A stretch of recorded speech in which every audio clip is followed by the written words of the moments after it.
Good morning. Welcome to Grace Moments from Grace Church of the Nazarene in Portage, Indiana. This is our devotional time. It's we're almost at the end of the first week of Lent 2026. We've begun last week, Ash Wednesday, with the service of the imposition of ashes, the sign of the cross on our foreheads, the reminder that we came from dust and to dust we will return.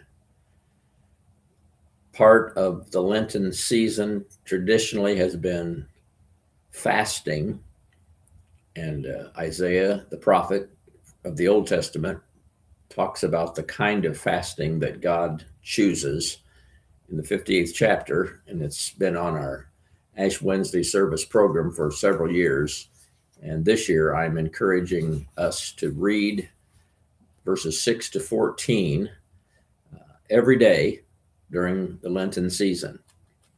And I've been doing that, and I'm going to help us read together this morning.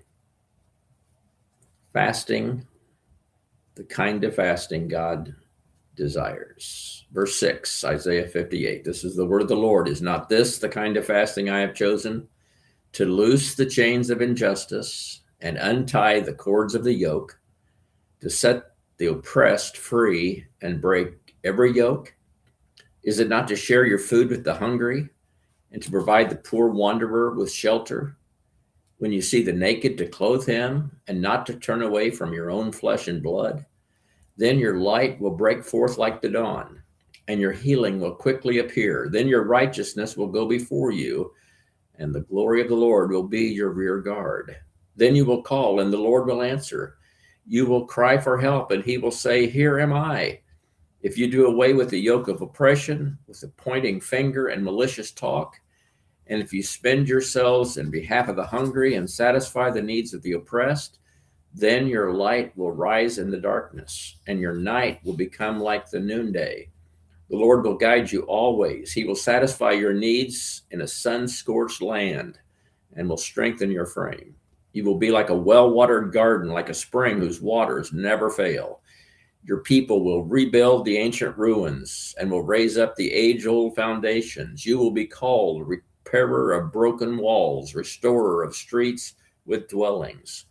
If you keep your feet from breaking the Sabbath and from doing as you please on my holy day, if you call the Sabbath a delight and the Lord's holy day honorable, and if you honor it by not going your own way and not doing as you please or speaking idle words, then you will find your joy in the Lord, and I will cause you to ride on the heights of the land and to feast on the inheritance of your father Jacob.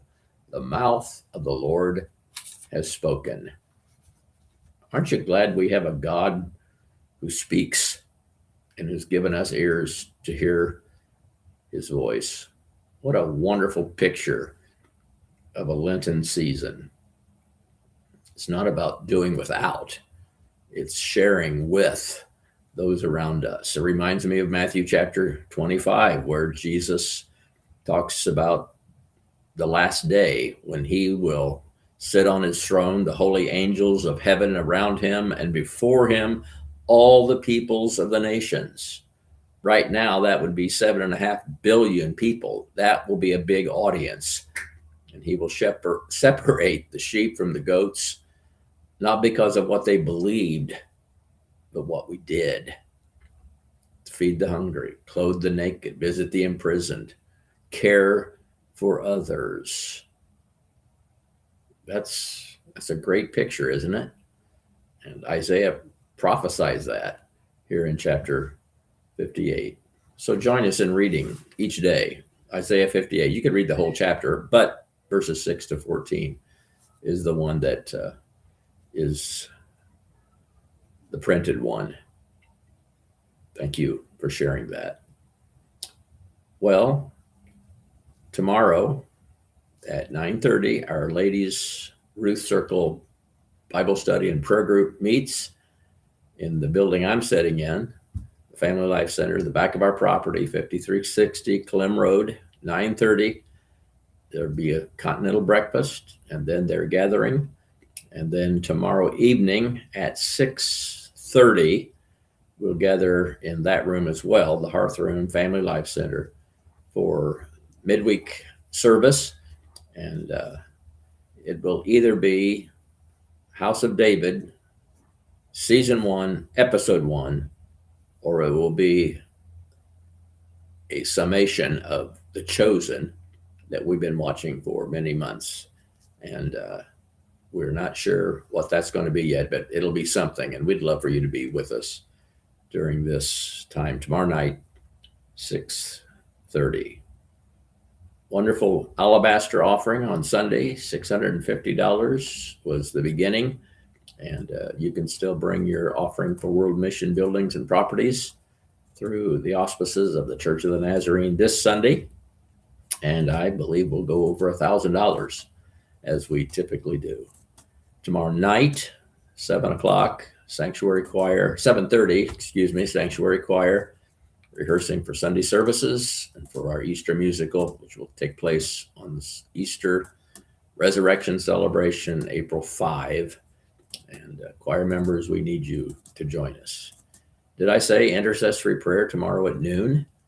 Midweek prayer gathering on this channel, YouTube, Facebook, Portage Grace Church of the Nazarene. We invite you to join us as we bring 200 names before the Lord to draw to himself by his Spirit, that they will come to know Jesus. And wouldn't it be wonderful if we had a wonderful harvest of salvations during this holy season?